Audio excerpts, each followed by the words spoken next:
పప్పు తప్పళ్ళం పప్పు తప్పళ్ళం అన్నం నెయ్యి వేడి అన్నం కాచిందెయ్యి వేడి వేడి అన్నం మీద కమ్మని పప్పు కాచిందెయ్యి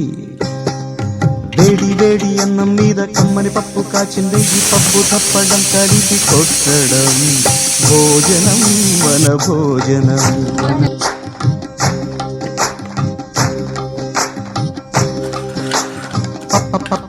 పప్పు తప్పళ్ళం పప్పు తప్పళ్ళం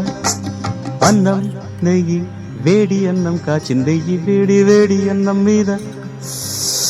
కమ్మని పప్పు కాచిందెయ్యి